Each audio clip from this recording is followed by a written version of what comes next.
Well, good evening and welcome to this live stream on the 20th of August 2024. Martin North here from Digital Finance Analytics. It's great to have you on this evening. We're going to have a really interesting conversation about property data in particular, courtesy of Spachus tonight. Really interesting information, really interesting set of tools, and we'll get into some of the deep and dirty on that, but also talk about some of the contextual stuff as well, because there are some very interesting questions, to be bold, at the property data that's out in the public domain at the moment, and not all of it is equally kosher in my view. So we'll explore some of that. Just before I bring our guest in, let me just, as I always do, remind you we're not providing specific financial or legal or property advice. This is a general conversation only. We moderate the chat, but invite you to put your questions and comments in as we go. And if you'd like to get your question to us, then use @WalkTheWorld. That'll get my attention. We've also enabled Super Chat, which means if you want to get your question top of the list, you can do that, or indeed make a contribution to what we do around here. Should say that we do this not for profit, but because we think there's a really important conversation to be had, and that is a conversation that we're going to facilitate now. And without further ado, greetings. How are you? Yeah, good. Thanks, Martin. Thanks for having me on the show, and thanks for all the support that I've been given over the past couple of years I know people have tuned in to listen to this tonight. Well, it's great to have you on. And Phil, I will say that your recent tweets in particular have been barnstorming in terms of the reaction they're getting. A lot of very insightful information that you've been sharing about what's happening in the property market. And so I'd like to do a few things. I'd like to do some deep dives in some of the data that you've got and try and draw out some of those trends. I'm sure we'll have questions from the audience as well. But just by way of background, you've been at this, for pretty much 2 years now as a sort of it was originally a background project, but it sort of grew a bit, didn't it? Yeah. So I think we probably spoke February last year, and I remember at the time when we spoke and I showed people the tool, and there was a lot of interest in the tool. That was kind of the first iteration. And looking back on that, it's still a good tool then, but it's so much more now. And yeah, it's been a 2-year journey. Thousands of hours have gone into this, and it's, people have asked me, so is it a big company, and who owns you? And it's like, well, it's just a small company. It's me, my wife, couple of developers that we've built this tool. So, this is our passion. This is what we want to do. So hence the product it is now. So yeah, 2 years of really hard work, and we do this through passion. We don't, we haven't charged until now either. So we're starting to charge because we want to continue to do this. Yeah. And the truth is, of course, that effort and time is not cash free, is it? I mean, it takes time and effort and money to do things. And, my passion project was to do with the mortgage stress and what's happening around there. And it sort of got me around the throat, frankly. It almost took over my life. So I suspect that you had something of a similar sort of experiences.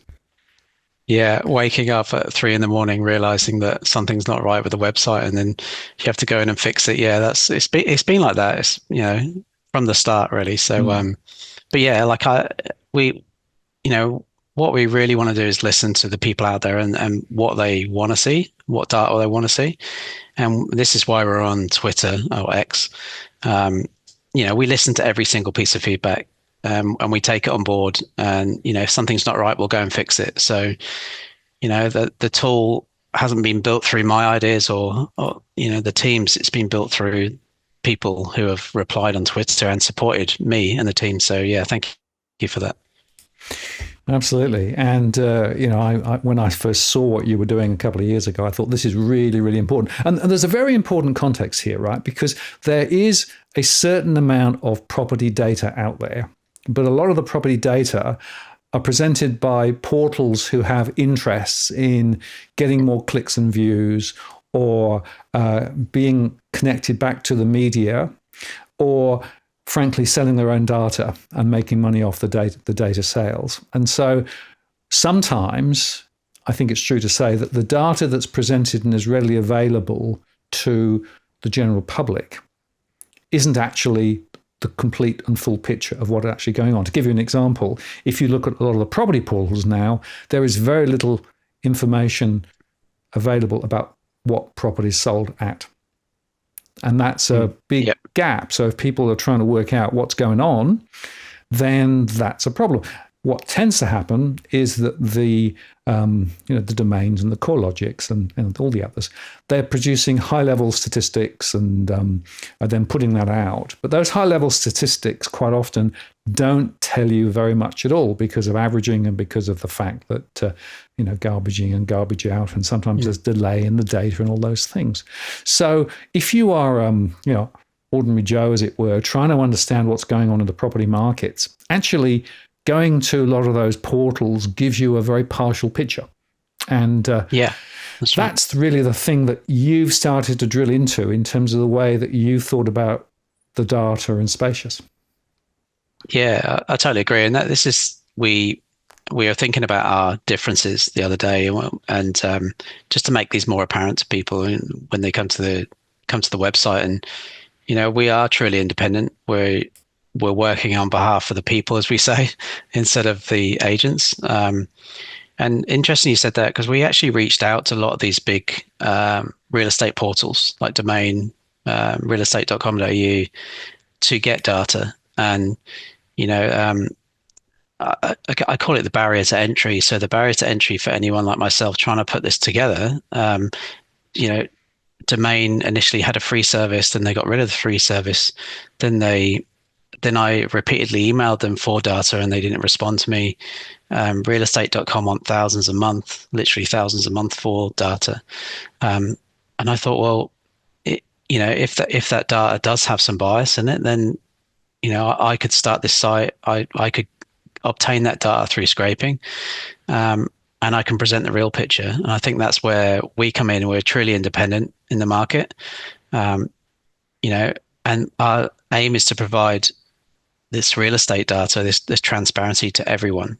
So not just the people who can afford hundreds or thousands of dollars a month to access this data. So it's providing that clear picture. And we've actually been dealing with one of the national newspaper recently, who I'll be able to say their name a bit later in the month, but they were saying that they wanted to come to us because our data was unbiased. So and we're also around auction prices and underselling and not overpricing and things like that. So underpricing.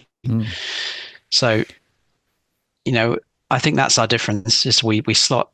There is a need for it. People want that data. They want transparency. Not just on X. I get told that all the time. Another difference is our data is updated every 24 hours. So you get almost a true live picture of the trends, and as the sold properties come through. So, I know there's a delay with CoreLogic and things like that. So I tweeted twice, I think previously, that some data came out, and that's a trend we'd actually been tracking for at least 12 weeks before. So I think we can see these trends a lot sooner than the larger portals. Yeah, and I think that's a really important observation, because things are not static. Markets do evolve and they do change. And we're seeing, I think, some quite interesting movements at the moment in terms of how the markets are actually beginning to take account of these higher interest rates. The Reserve Bank minutes that came out today show that they were really very, very close, to actually putting rates up. So there was absolutely no expectation of rate cuts. And that's a really interesting observation comparing CBA, who thinks they're going to cut in November. NAB is saying May next year. So, this pressure from higher rates is going to have a significant impact. And then we're starting to see a little bit of a change in terms of the listings. So the listings are slightly higher from last year. And certainly in my analysis, we're seeing quite a lot of properties that are coming on, the ex-investment properties, where they've not been very well maintained. So there's a whole bunch of interesting things to go into there. But look, let's give you a chance to just show people a little bit of how Spachus functions. We've got a screen share set up here. So do you want to just jump into it and perhaps give people a little bit of a heads up as to how it looks and what you can do? And then perhaps what we can do is to go into some more detailed information. I'd like to look at specific areas. I'm interested particularly in Perth, because I do think that's a market that's also on the turn, as well as perhaps Adelaide. But we'll see. So I'm switching now. Whoops, wrong one. Let's get that one there. Okay, you should be able to drive it. Excellent. So for people who are not familiar with Spachus, this is the home screen, and we like to show how many properties that we track. So there's over 300,000 properties on there, and 5,134 free users on the site. So that's amazing. That's since we launched. So that's amazing uptake. And there are lots of free things you can do on the website. So you can actually search for a property here. This searches all decreases. So you can hit search and go through to all the Melbourne decreases. It's currently 2,661 there. And there's different filters at the top. So we try to make it all very aligned across the site. So you can look at the highest decrease and things like that. And something that's caught a lot of attention recently is the last sold price. So we've just actually upgraded our data scraping capability, so we're able to scrape faster, and we're starting to scrape a lot of these prices that they were sold for previously. So that's similar to what the other portals have, apart from they don't show the decreases as clearly. But I think one thing that we really stands out for us is the maps, and this is something that happened in the first iteration when we last spoke. But we've added sold maps. So, for instance, Martin, you said about Perth. So if we just go into the Perth map, and it loads everything that's available. So actually, this, because it's free version, it's the last 3 months of data. So you can see there's a key down here on the left-hand side. You can see from everything that's sold over listing, and the areas that haven't. I mean, Perth just keeps increasing, although it does have a low median house price compared to the rest of the country. But there's areas like, if we zoom into this area here, there's quite a few decreases in this area. It's probably a more expensive area of Perth. And just explain the color coding so that people can understand what the indicators actually are. Sure. So green is everything that's sold over listing price. So if I click on here, this was listed for 875, sold for 975. So that's 11% over. Light red is anything that's sold under, but up to minus 10%. The darker red is between 10 and 20% under, and then the black is minus 20% and under. So we tried to follow like the weather style bomb radar, where black's like hail almost. So for instance, this property here is black. It was listed at 2.2 and it sold at 1.7. It's at 20%. That's 20% under. So it just gives you the different. We found it was the best way of showing the different types of decreases. Yeah, very interesting. And just to sort of underscore a couple of things, you've got a lot of properties in that system, right? So you update it very regularly, every day. Yep. And it's giving you, very importantly, this movement. Where is it? Did it sell above? Did it sell below? Have people changed their asking prices? That's also in there as well, isn't it? Yeah, definitely. Yeah, anything that changes from the original listing, we can track. Any single piece of data that we take, we check on a daily basis to see if it's changed.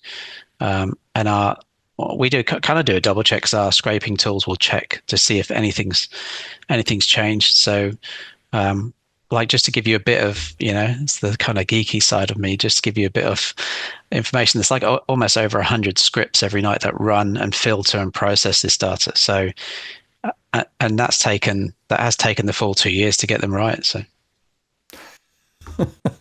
You should see my my programs. We get survey data in, and we have to process all the survey data. It's continuous, Yeah. and you know, trying to make sure that these are all accurate, and of course, making sure that it's doing the things that you expect it to do. And then, of course, you have people come in and say, "Well, can you do this rather than that?" And then it's a journey, isn't it? It is a journey, yeah. And I don't think, I was somebody said to me just a couple of weeks ago, like, what's stopping real estate doing it? And I was thinking, well, I haven't worked for real estate. I've worked for a lot of big corporates, and, I'm a project program manager by trade. So in IT, so I know how quickly these people can't deliver a project. And I think being small, enables us to listen directly to feedback and make changes on the fly without going through these arduous, lengthy processes. So if we just listen to every single piece of feedback, and I think that's why people appreciate the tool. Absolutely. And somebody's just asked there, where is that? So it's available on your site, right? So this is effectively what people can actually go and query for themselves and drill down and manipulate the data. Yeah, definitely. Anything. So you can, if I just log out, let me just log out a second. So you can, you can look at we actually did a property highlights page that shows you highlights for each individual city and state. You can do a property search for decreases. You can look at all our listing maps. You can look at all our 3 months of sold property and the sold property maps as well. So we actually find the maps are one of the most popular things on the site. So, we don't restrict those. But yeah, we offer a lot more data in the actual paid version, but we didn't want to take away that functionality that people like. So. Yeah, no, that's good and generous of you actually to make information available for people without having to sign up. But the professional version, which is now launched, is very, very powerful.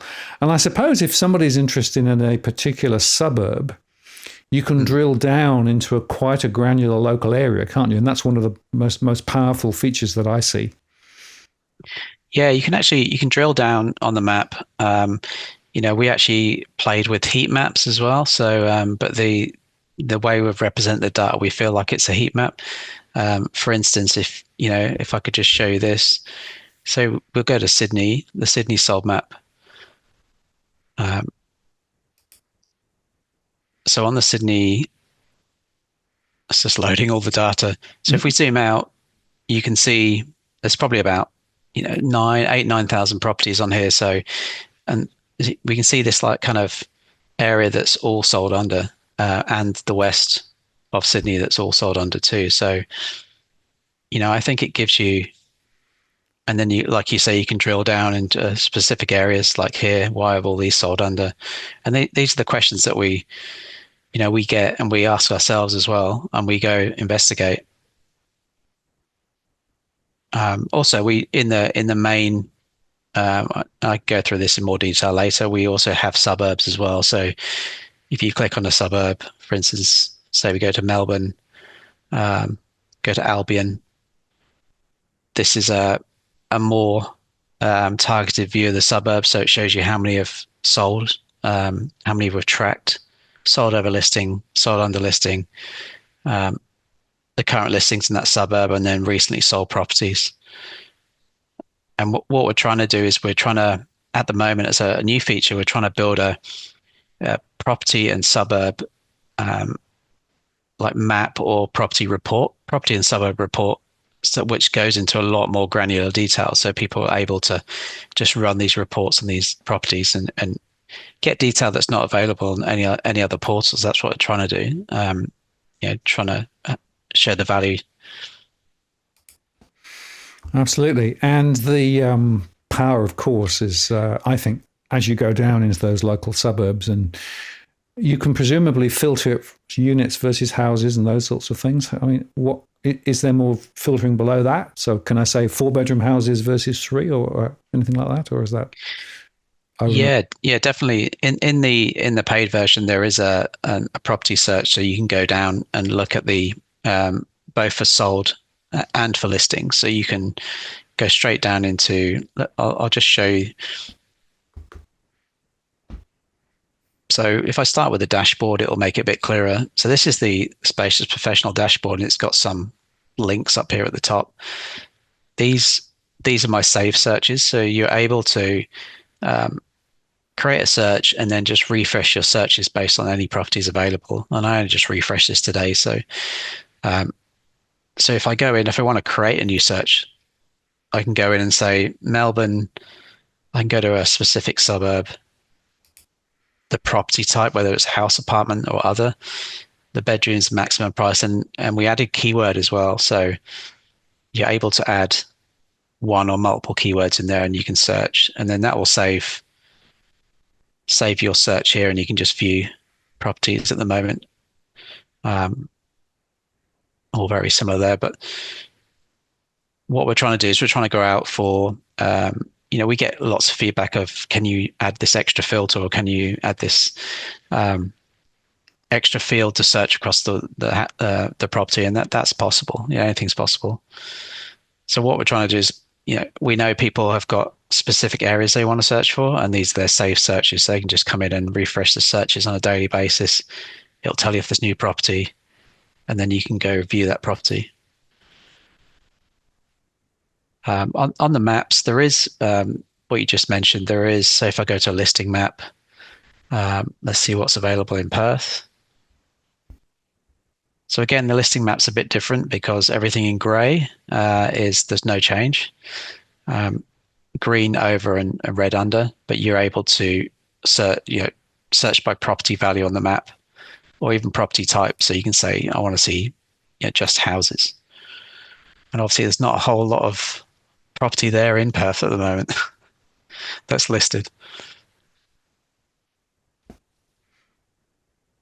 So yeah, we're trying to add, we're open for suggestions. We're trying to add as many filters as possible that add value to people. So yeah.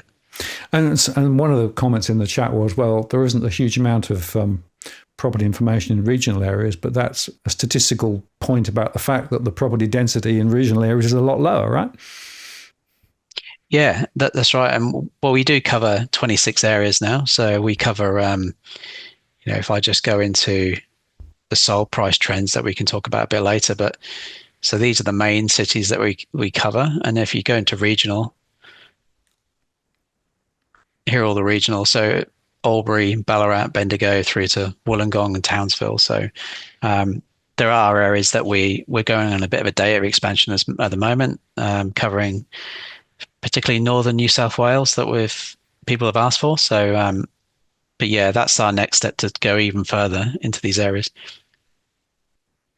Yeah, and not surprisingly, of course, the tension on the main areas makes a lot of sense.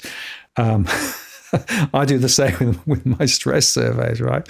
Because there are many thousands of postcodes across the country, but a lot of them have very small numbers of people and very small numbers of transactions. And there's a long tail in Australia, and I think you can get distracted by trying to get the tail sorted out. Got to be looking at the bulk of the data in the main, particularly in the main urban centres, in some of the regional centres, I think, to provide sort of a maximum value to as many people as possible. So in terms of what you've actually seen, and I know you put up a couple of really interesting tweets about property prices falling quicker than perhaps people were expecting. Can we just touch on some of those? Because I think that'll be a really interesting bit of a dive on what you've actually seen. Yeah, I think that's a really good question. I think if I can just share the screen and show you, this is where I get all the data for my tweets. So, and what we're looking at the moment is we're looking at regional areas. We've tracked in the last 6 months 39,000 sold properties, nearly 40,000, and we've actually some of these areas we've got agents paying to use our property data because they want, they've said it's particularly in Ballarat as well. But some of these regional statistics are, scary, really. Like you look at, so this graph here shows everything that's, percentage under listing price. So if you look at Ballarat, 93% of the property that we've tracked in the last 6 months has sold under listing. And then you get questions like, well, are they overpriced? And you start looking into those questions. And we do look into those. Bendigo's at 93% under, Geelong at 91%.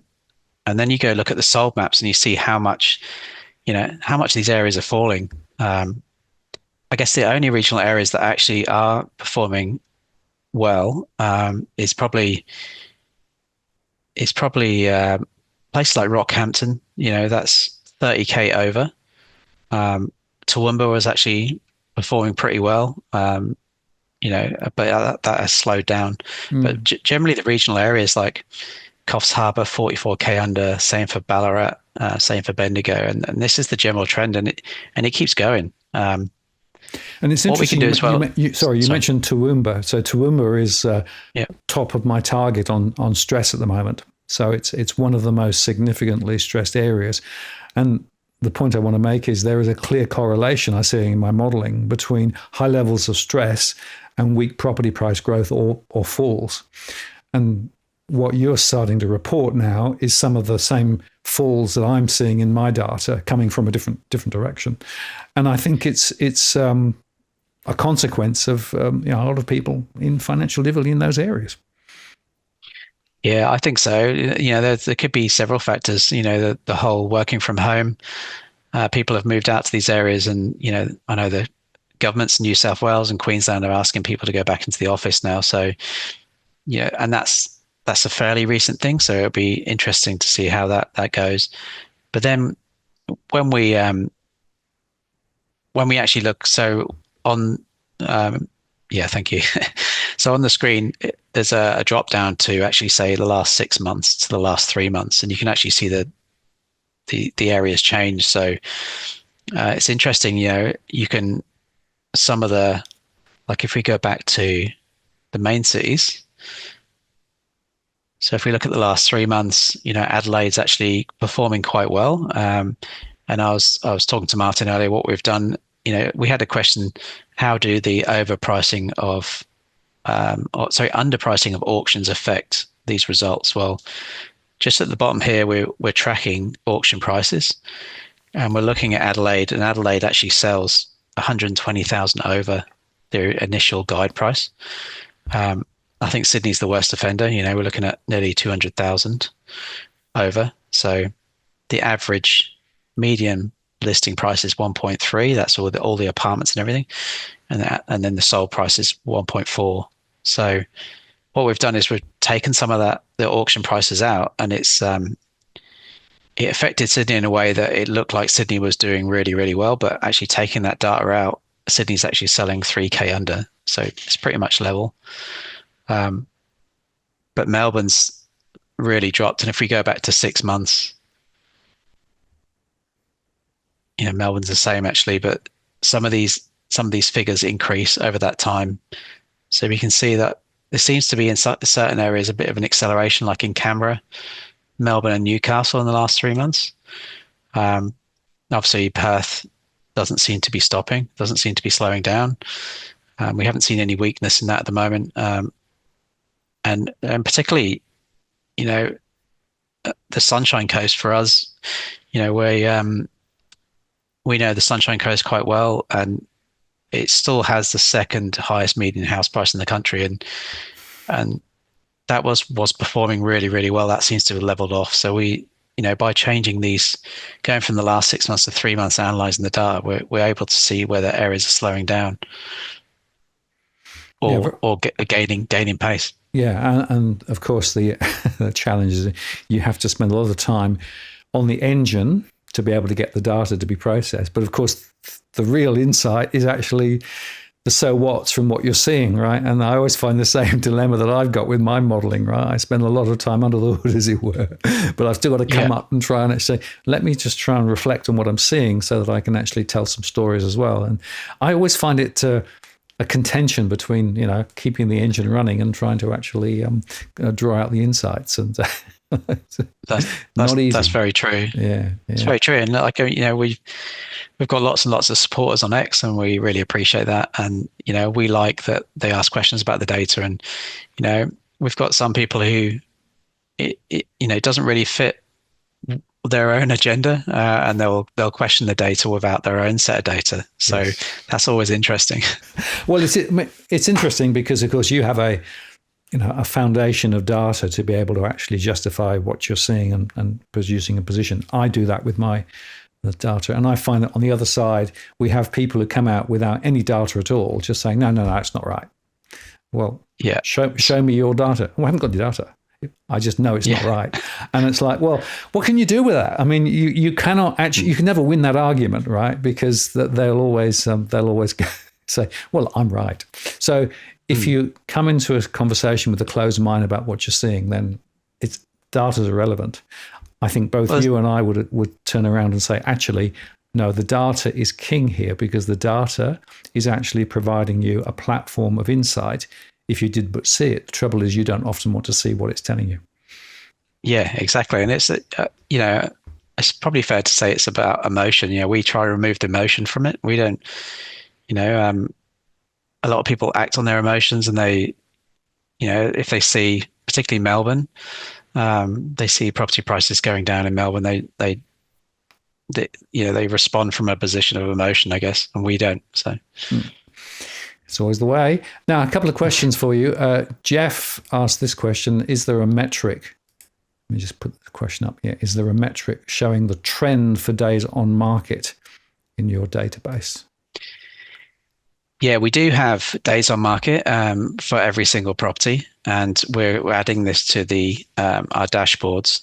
We find it's not.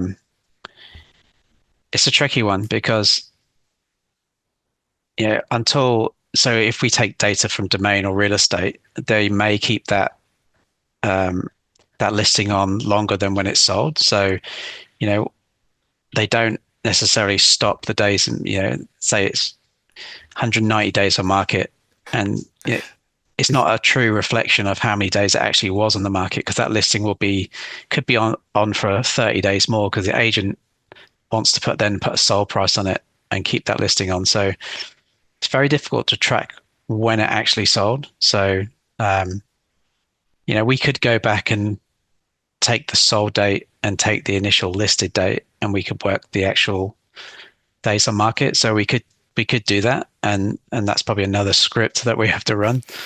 So we will be adding. We're conscious. We initially took it off because we were trying to, it wasn't a true reflection of how, we'd take them, I guess, the average days on the market, and it wasn't a true reflection of all the property we've got. So we'll work out a better way of showing that. And of course, the other problem is that agents sometimes will put property on for a bit and then take it off, and then put it back on again, or it'll switch from one agent to another agent.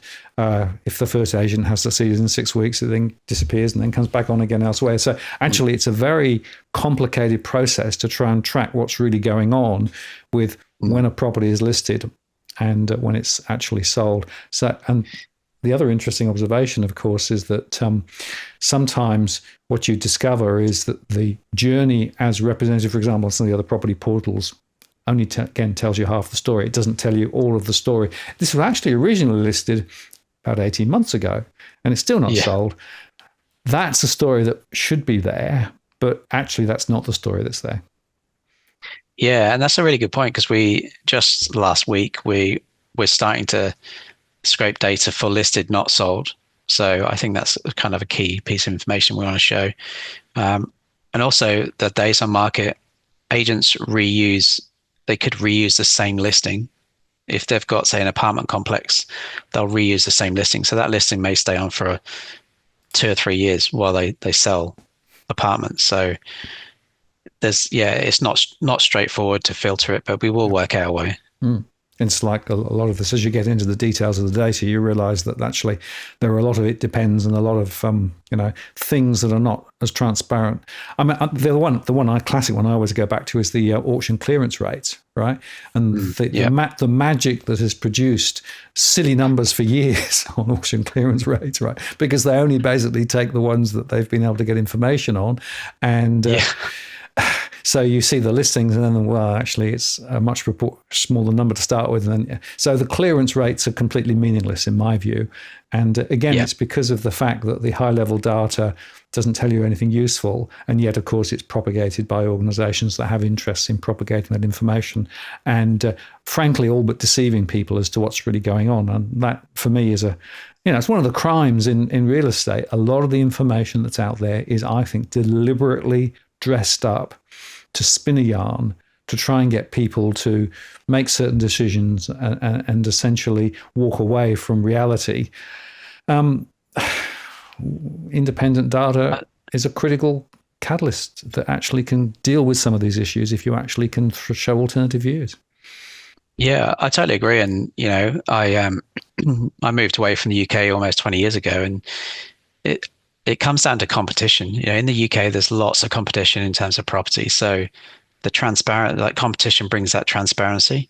In Australia, it's very, very difficult for someone like myself, to break into the market. And, we have broken into the market.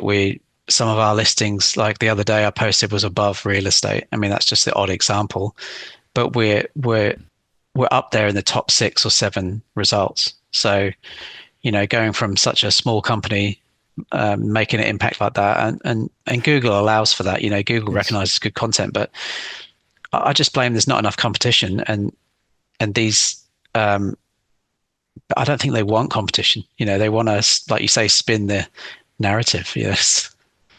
Yeah, I mean, I'm a philosopher by training, so I'm always interested in what is the agenda behind the agenda. What are they really trying to do? And if you look at the recent results from both Domain and REA, it's about clicks and it's about throughput and all those things, right? So they've got a particular agenda that they're actually working with at the moment. And it's interesting if you talk to some of the real estate agents who actually will tell you the truth. They know that the information that's available, particularly publicly available on those main portals, isn't always telling the true story about what's going on. No, that's right. And that's fascinating because other agents use the data when it supports their particular view of what's going on, but when it doesn't, they don't. So, there's a lot of uncertainty below the hood, shall I say, to put it politely. Yeah, and it's amazing how much trust, amazing how much agents and they trust in that data, maybe because it fits their own agenda. But we've got agents using our platform, which is amazing, which is great. Some signed up for a yearly membership, which is awesome, and it shows. Particularly, we do have an agent section, and it tracks agents that are selling over and under, which we just. People said to me, "Don't do it," but I did it. So. And it's good because we've got the national newspaper using that information to show underquoting, so underpricing and then selling over like it is in Sydney for auctions. So, I think, it's not about, it's about transparency and, and helping people, bringing more transparency to the Australian real estate market. Well, that's much needed in my view, and particularly on the underquoting story. Edwin has been talking about this for quite some time on the channel here, and it is absolutely rife. And it's very hard for vendors to try and actually get good intel as to what's really going on. So this is another example. If you were actually a prospective vendor of a property, in other words, you're thinking of selling, will do you quite good service to have a look on Spachus and say, well, what's happened in the immediate area in the last 3 or 4 months? Where are prices? Are they up or down? What are some of those critical data points? Because that allows you then to have a much more intelligent conversation with a real estate agent. And I chuckle because I've armed a few people through my one-to-one service, right, when they're actually thinking of, well, maybe we should put our property in the market, right? So I've shown them some information and pointed them also to the, in New South Wales, to the, the source of truth in terms of sold property, because you can actually get that for New South Wales publicly. And people have been amazed that, actually, this information is available. And then you can have a much more informed conversation with an agent. And the agent also then realizes they can't just do the BS trick And Yeah. so it's keeping the industry honest, which I think is really, really important. And that for me is part of the challenge of what you're doing and what I'm doing, is to try and provide better information, alternative information, so that people can actually make better decisions and also help keep the industry going in the right direction. Yeah, you're right. And that's what people want, though. That's people have reached out to us and say, we want this transparency. So I think there's a bit of a shift in the market and how people, perceive agents and things like that. I mean, and don't get me wrong, there's some great agents. I've worked with some great agents, and particularly the rating my agents sites. There's quite a few out there. I noticed they leave the key details out of the difference, how much the listing price and sold price was. They just go for medians, but they don't say, like, I can just show you quickly on screen. So if I go to, if I go to a place like Albury, so everything in green here for these agents, they've sold over, or they have a difference of 0 or plus. So for this person here, they've sold 4 properties. The property type's generally a house. Their median display price is this, and the median sold price is that. And if you do go to places like Sydney, you can see. I'm colourblind, but even I can tell. So 27 properties, generally house, medium display price is 2 million and medium sold price is 2.7. So out of 27 properties, and most of these are auction. And you can actually go look at all those properties as well. You can do view sold, and you can show the different types of property that's sold there. But yeah, these are all the people who have sold over, and there's some huge numbers. And they're right, like out of 23 properties, median display price 1.3, medium sold 1.6. So, but this difference is what people leave out, and and it also shows the underperforming agents as well. But yeah, this is Sydney, so there's quite a lot of there is a problem. But yeah, I mean, this information should be available to people if they want to select an agent. That's what the Rate My Agent site should be showing, but they won't, because their audience or their paid audience is agents. So are the agents. So again, there's a bit of bias. They have an interest in hiding some of the bad performing stories and focusing on, you can find lots of really good real estate agents. So again, you got to understand the agenda, right? That agenda is really important. But actually the positive side of that is other agencies can then say, actually, we don't undervalue property, or we don't go into auctions setting a low guide price and then sell it for 500,000 more. So they can use that data to their advantage. Yeah, absolutely. And there was a comment here which I thought was quite good. Didn't work for me. An agent called me a troublemaker for bringing data. It only happened in Australia. A troublemaker.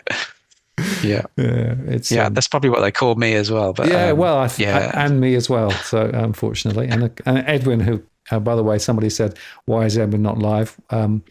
Well, we have had Edwin on live, and we'll have him on live again. Of course, he does a Monday show, so that's the story there. But it is interesting just watching the the dynamics here, and the more that you can actually share information with people, and the more that they feel empowered to understand what's going on, then the more opportunity they have to make better decisions, and that's to be honest, what this is ultimately all about. Now, yeah, and we're trying to roll that up. We're trying to roll that up into a property and suburb report. So, if you've got a membership, you'll be able to do reports. So what we're going to do is we're going to try, take all of these statistics that are all across our website and narrow it down into just one report. So if you're looking at a house, you get all the information, or even if you're looking to sell, you can look at all the agents. So yeah, it's about presenting that data in the right way, like we did with the maps. So Yeah, that's coming in the next 6 weeks. So Always more to come. No, that's great. yeah, That's the problem. You can never say you finish, right? There's always more things to do. absolutely. Yeah. Yeah. You mentioned Melbourne. I wouldn't mind just going into a little bit more detail, specifically looking at some of the mapping for in and around Melbourne, because that has been a troublesome area for quite a few months. And it looks to me as though there's a continuing trend of more drops in prices. So do you want to just walk us through some of the highlights in and around the centre of Melbourne? Yeah, sure. So I'm just bringing up the sold Melbourne map. It takes a while because there's a lot of sold property. There's probably Melbourne is probably the most art we have, then Perth and Sydney. But yeah, we cover a wide area in Melbourne, and people are even asking us to go out into the Yarra Valley, which we're doing as well. There's an interesting question the other day is, can you do median prices by the radius as well? Because it's such a huge area here that we can exclude certain areas or certain postcodes and do a median on that. So we can do that. But it's interesting. So if you look at Melbourne as a whole, let's start with right on the south coast. This area, or the Rye Beach, all these beach areas, it's just constantly dark red or black, which is under 10%, under 20% under the listing price. So, and a lot of these properties have been on the market quite well over 100 days. So, they are struggling to shift property down there. And I think these are probably, like, from what people have said before, more holiday home area. People have bought second houses and then they realized that, the market's going down. They want to shift them. So this really hasn't changed in the last 12 months. It's just been constantly like this. There are some green in here, which we didn't see before, but that's interesting. It's wishful thinking, but if we go back up, I'd say that there are pockets that are, that prices have gone up in terms of, selling over sold price. For instance, this pocket here, which is it Bentley East, McKinnon, there's a lot of, this is quite, properties have sold over in the area. For example, this one, a 6% over listing. So there is demand in the area, but, the closer you get to Melbourne city centre, around apartments, I would say apartments, have been affected the most across all of our cities the main cities that we track, like Sydney, Melbourne, and not necessarily Perth, but there's been a real impact on apartment prices, particularly selling under last sold price. So people are losing out there. So, and then the west of Melbourne in this area here, Williams Landing. I mean, this is probably what Geelong looks like a bit further around. It's just a sea of red, a sea of properties selling under listing. But yeah, it helps you give you a overview of the different suburbs. But there are areas that, let's say this area here, that's selling over, so there's demand in that area. You can also filter by property type, so we can just go apartments. There you go, that's a view of apartments. As I said, apartments probably being the most affected. And then there's some townhouses here. See that area there, the green area I was showing, there's a whole bulk of townhouses that are selling over, maybe because of the price, proximity to the city centre. And then others like land, which is, you can also do property value as well. So if you can say, for instance, 750 to 1 million, you can see if we just drop it down a little bit lower, probably catch some of those, or let's say some of those apartments there, and then some of the townhouses here at that price range.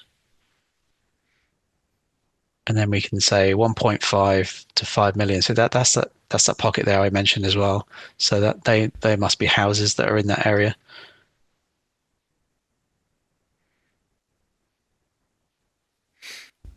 So that's the sold map. Does anyone have any questions on that?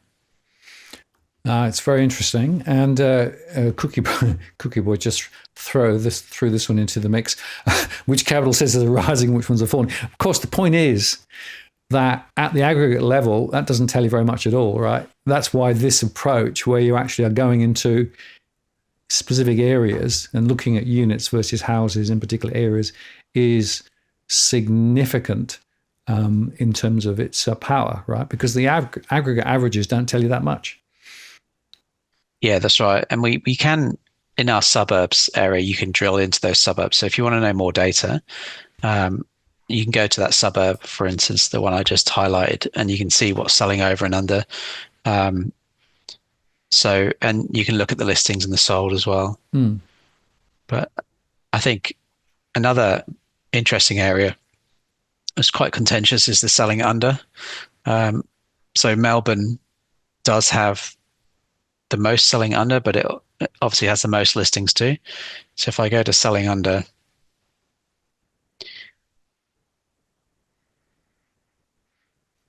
which is taking a while, but for some reason, we can come back to that. But yeah, Melbourne, has about 700 selling under listings, and mainly, I say they're mainly all focused on apartments, but there are a few interesting houses that you kind of dive deeper into. Why are they selling under the last sold price? And mainly, the ones that are having the issue of sold probably mid 2022. Yeah. So, yeah, they're selling 2 years later.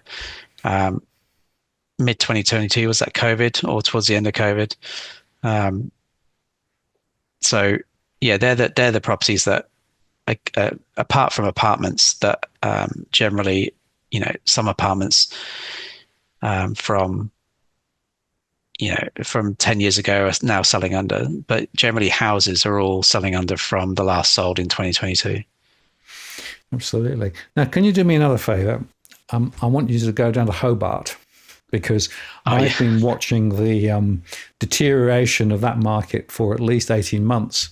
And for the first 6 months of that, almost everybody said, we're not seeing it, right? Are we seeing it now? Yeah, I don't think Hobart has ever, well, saying that, there has been some sort of leveling out or even bouncing back of Hobart. Let me see if I can pull it up. My computer's slow on this end. You may have a few other people also trying to get in at the same time, so possibly there could be a capacity issue, because there are a few people watching. Yeah, well, it does handle that. It's got a very efficient server. Okay. But yeah, so let me just go to Hobart.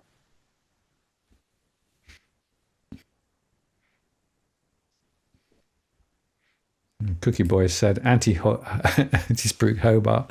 We called it, just saying. Yes, Cookie, you did, absolutely. We called it way ahead of anybody else, and the truth is that people are now beginning to wake up. Yeah, well, I'll try to get this Hobart up while I was speaking, but no, that's fine. I think Hobart was the first area that we noticed that was impacted. So, I posted the other day on Twitter that a property had lost $500,000 since the last sold price. So, if they sell it for that price plus fees on top, it's a minimum of $500,000 loss. And there's 2 properties, all from 2022. So I think there was an exodus of people, maybe the working from home people who went down there. It's difficult to know why people bought down there. There was a lot of interstate purchase. I saw in the prior 18 months to 2 years. So a lot of people were actually buying for investment purposes rather than actually wanting to go live there, right? So, and then of course when the capital appreciation stopped, then suddenly the whole investment story basically stopped. And one of the things I calculate is the net investment yield, which is the true return, rather than actually the theoretical price versus rental, which is the one that people always quote. And it went very badly negative down there, and it continues to so. So it's, as Cookie says, maybe it's going to be a repeat of Perth in 2008, or 2006. So, yeah, maybe. The fact is that these things tend to go in cycles, but at the moment, if you look at what's happening in Melbourne, it's a very different story to Adelaide, for example. So, is Adelaide going to be the next Hobart or next Melbourne? I don't know. Yeah, it's difficult with Adelaide. I mean, we still see Adelaide increasing slightly. We don't really see weakness in Adelaide. It's not increasing like Perth is. But yeah, we haven't seen. People are not dropping their prices as much. But then again, there's a lot of interstate interest in Adelaide at the moment because of the fact that prices are still holding up and in fact still going higher in some areas. And the absolute purchase price is relatively low compared with some of the other places you could buy. So that's why we're seeing quite a lot of, again, interstate interest in around Adelaide. So it talks to the local Adelaide community, and they're still being priced out of the market quite badly in some cases. Yeah, I agree. And I heard some of those comments as well. And I think, people were like, because I'd post something about properties in Hobart selling under last sold price, and people say, "Oh, we need some more of that in Adelaide." But yeah. So just on Hobart though, that was the first area that we tracked. Pretty much, we saw that prices were dropping, and we shared that at the time. This is probably well over a year ago, and we were sharing that.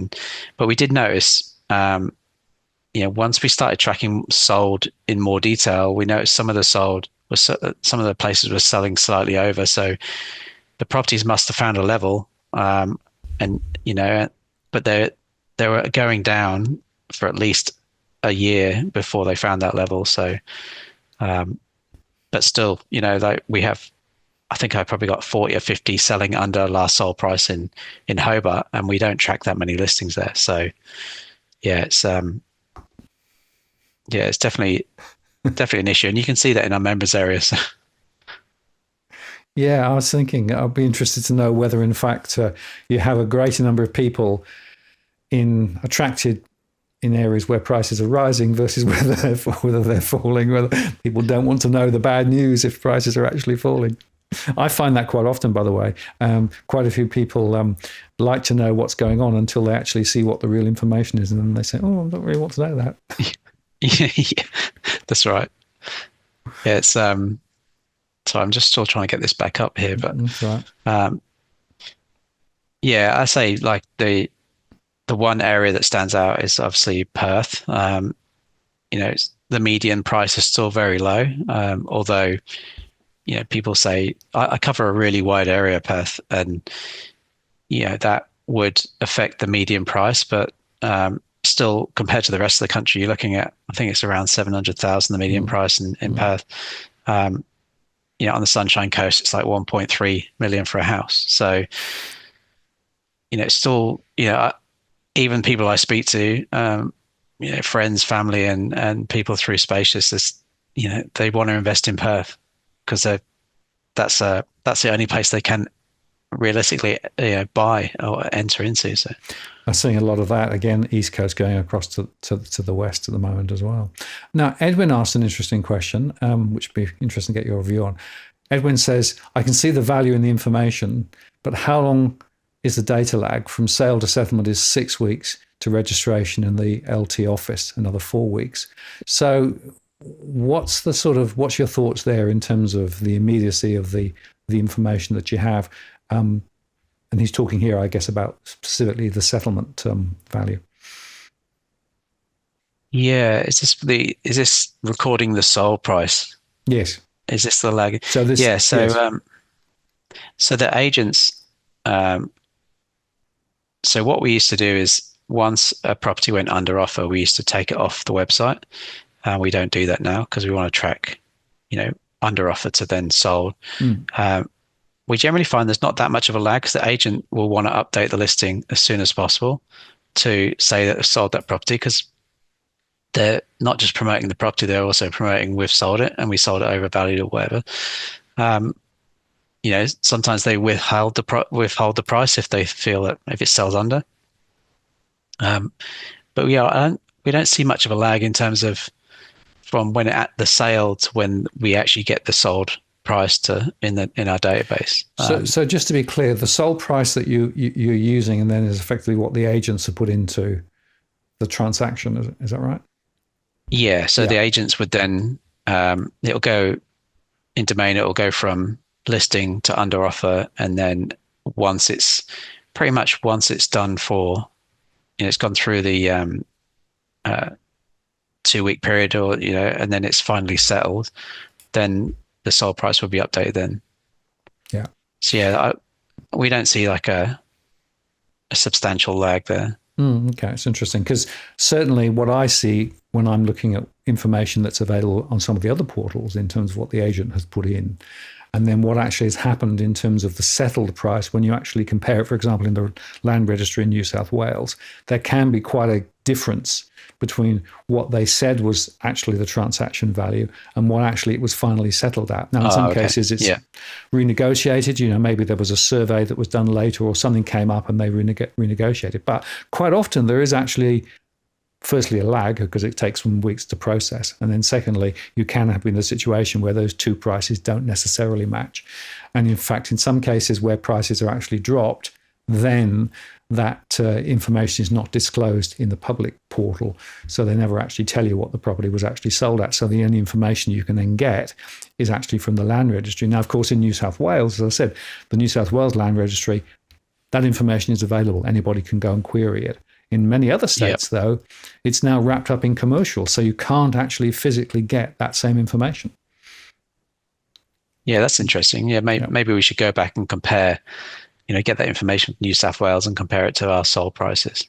It would be very interesting to do. I've certainly done it for a few, and where I've done my one-to-one conversations, where I've gone into a lot of detail, one of the things that I do is to compare the portal information with the land registry information, and quite often the land registry information, value general, is different. And it's fascinating because, of course, what you can do is to take a particular suburb or a particular road, and you can look back over several years and you can get the whole history of all the transactions that were settled.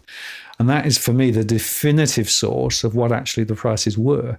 But as Edwin says, that doesn't get updated until the thing is finally settled, which can be anything between 6 weeks and 12 weeks or more. And in fact, when I sold my property in Cremorne, I had an 18-month settlement. So it wasn't actually settled until way later. So I messed up somebody's statistics somewhere when I did that. That's interesting. Yeah, we'll take that on board, and we'll have a look at that, see if there's a difference between the land registry and our prices, our sold prices. Edwin says it's an average lag of 10 weeks in New South Wales, which I think I'd agree with. So it is interesting. And again, it's a matter of understanding the source of the information and the robustness of the information. I think ultimate truth lays with the land registry, because that is actually the legal transfer of the property and the value of the property.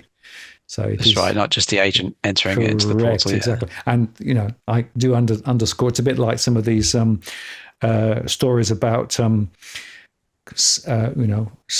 auction clearance rates. Well, of course, if the clearance rates, if the price was good and the agent cleared, then he'd put the information in. But if the price was low or it wasn't cleared, they're much less likely to put the information in. So that's part of the behavior of the system. If you are relying on agents to be truthful all the time and do the right thing all the time, some will, some won't. So that's what you've got to be a little bit careful of. Interesting. Yeah, I think so, and I think they. I know I've seen just lately people saying that, like you mentioned earlier, is that a lot of people are withholding prices, and that could be to do with the selling under expectations. So yes, it's actually true. And in fact, I've done some analysis recently for a couple of people, and we were looking at areas where prices had dropped dramatically. And when I say dramatically, 10 or 15% from their peaks, and no sales had a recorded price in the property portal in this particular area. None, not one, right? Yeah. And then I went and looked at these, because it was in New South Wales. I then looked at the data in the New South Wales registry data, and you could see that, in fact, yes, they settled well below the expectations. Yeah, that's interesting. I mean, maybe that's a stat we need to work on as well. That's for more transparency. Yeah. And just to be clear, Edwin just bowled this question. So how are you obtaining a sale price? What you're doing is you're picking it off the scraping effectively, right? But it's not the same as the settlement and registration value. That's a different record. That's not the record you're getting at, is it? That's right. Yeah. So it's anything that's updated on the portals, we'll take and record it. Yeah. Yeah. Yeah. Exactly. Very interesting. Yeah. So I might. As it's live, my computer's not actually working from my end, so okay. But I'm happy to keep answering questions. Yeah. No, that's fine. And in fact, a couple of other people have said they're having difficulty getting in on Spachus at the moment. So I'm not sure why that is, but somebody suggested maybe the government turned it off.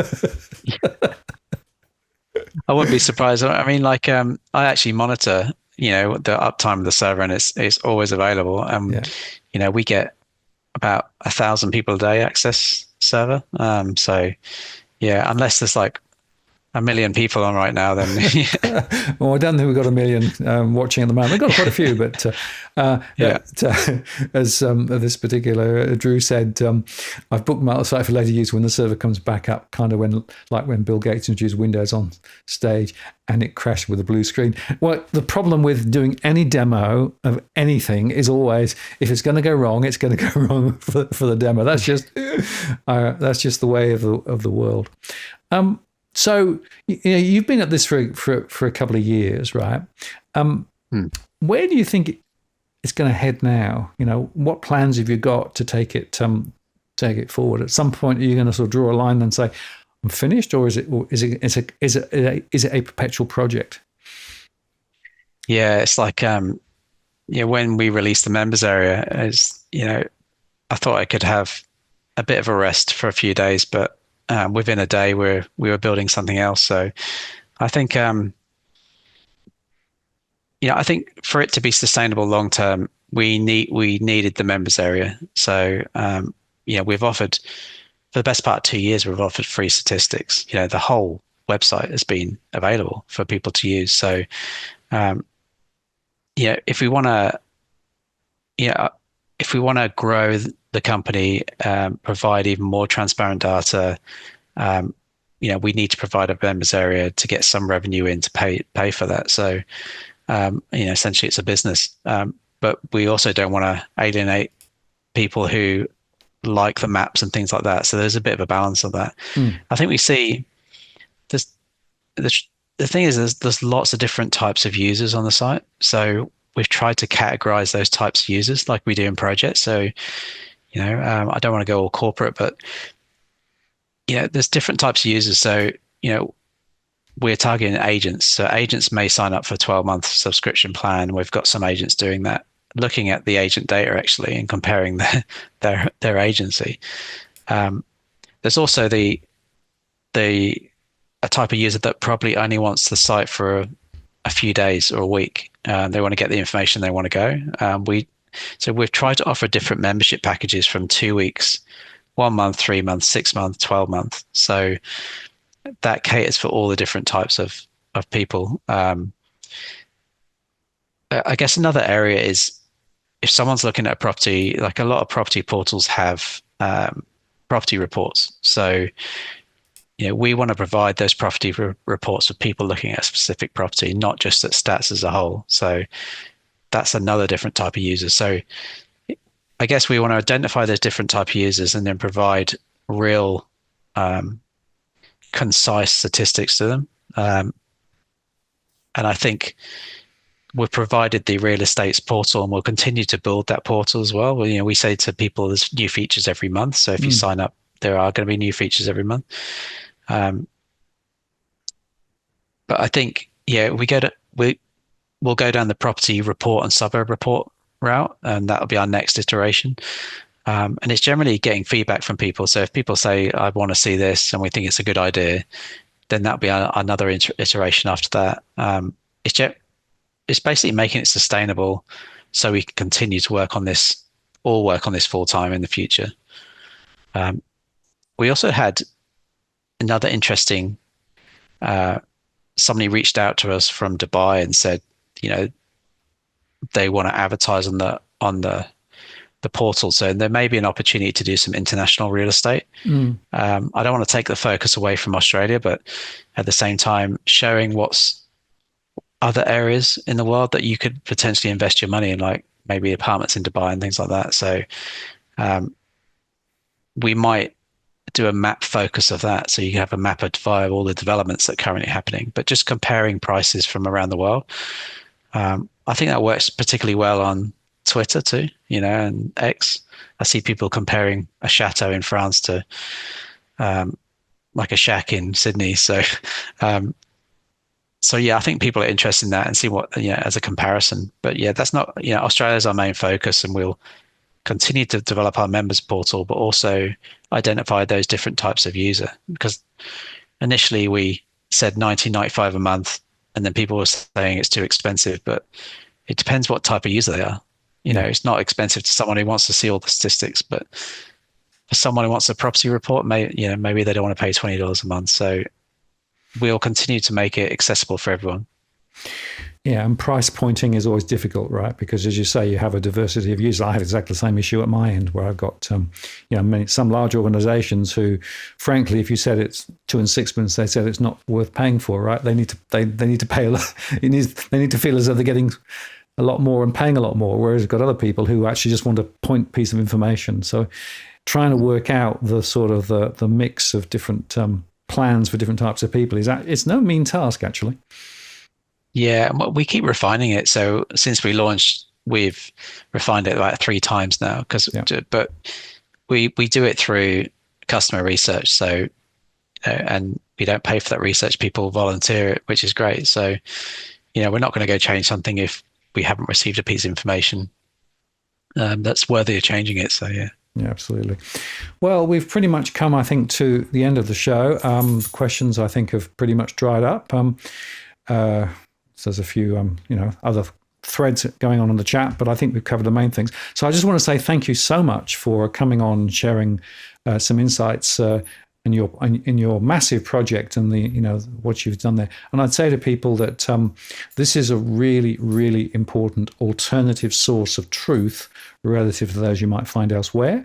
And as you can see there, the mapping is really quite powerful, and certainly it shows some of the trends and some of the highlights. I look at it quite often. And also follow Spachus on X or Twitter. You've got a huge following now, which is great, because you do actually post a lot of insights there as well. Oh, it's amazing. Yeah, we started, I remember when we got 500 followers and we were happy with that. Over 6,000, I think 600 now. But yeah, I mean, we just want to post, really concise insights on there. So, even that information is free for you to access, subscribe, and then we can deliver that to you. So, yeah, I want to say thank you to all the people who supported it out there. Some people gave us donations too. That helped pay for some of our server infrastructure. So we really appreciate that. Yeah, absolutely. Well, Cookie is saying, awesome stuff, Phil. Keep the great info coming. Looking forward to seeing those mocking come up with their own site. Exactly. This is a non-trivial exercise, right? Non-trivial exercise is the way I think about it. And as one data scientist to another, I can sympathize with all of the hours and all of the hard work. But well done. Keep plugging away. I think it's really important. I was about to say, I feel like, a scene out of Beautiful Mind film, he was writing on the wall or the blackboard and, it's the complex calculations and he's going mad. So yeah, that's been me a few nights. Absolutely. The last 2 years. Well, Otto says the more they attack and criticize you feel, the more confident you can be that you're doing something of value. And I think that's exactly right. And it's a bit like the mortgage stress stuff. A lot of people criticize it because they don't want to hear the message. But the fact is that these messages are really, really important. It's another source of truth. And those people who are actually trying to make good decisions about property or anything else, for that matter, relating to financial matters, get multiple sources of information. Don't rely just on one source of truth, because guess what? Some of the other sources of truth may actually not be completely accurate or right. And don't go down the rabbit hole of just trusting one source. Spread the risk and spread the message. But when you actually understand that there are alternatives out there, and some of those alternatives can provide a better source of truth, then of course that's the beauty of it. Yeah, I agree. People can use our site, which we really appreciate, but go to other sites and see what they're doing too. Multiple sources of data, but we try to bring all that together to help people. We do the research for them. So absolutely. Now, Cookie just bowled this one in. How much are the prices for subscriptions? Everyone going touch that, you're welcome. If you don't want to, you're welcome not to. Yeah, well, a Spachus Professional, we've got a 2-week $9.95 trial, so you can use it, and that caters for those people who just want access for a week, and then they move on. Also got a free trial for the year membership as well. So, and with for the monthly membership, if you can also use the code Spachus10, which will give you $10 off. So there you go. Great. Well, you heard it here, folks. There's a way to get a bit of a discount too. Phil, I want to say thank you so much. Really have enjoyed chatting with you. Congratulations on all the work you've been doing. And we should touch base again a bit down the track as things develop. And thank you so much for coming on and spending some time with us this evening. Really appreciate it. Yeah, thank you, Martin. I appreciate your time on the show. So thank you. Wonderful. Right, I'm going to take you offline now. I'm going to close the show. Cheers. There you go, folks. Hope you enjoyed that. Very interesting conversation. Very powerful data there. And check it out once the site is available again. And just to say that next week, there will be a conversation with Adam Stokes on crypto. We're going to look in some detail at some of the recent developments. Quite a lot have been going on. So join us for that next week. Just before we sign off, the dogs are still in their baskets looking as though they haven't moved. They have moved a little bit, but not much. And are looking like they're going to need another walk quite soon. So that's my next agenda here. Anyway, thank you very much for spending time with us this evening. Hope you enjoyed it. And I'll look forward to seeing you on the next show. Live show next Tuesday, of course, as normal, and recorded shows the rest of the week. This is Martin North from Digital Finance Analytics, signing off. Cheerio.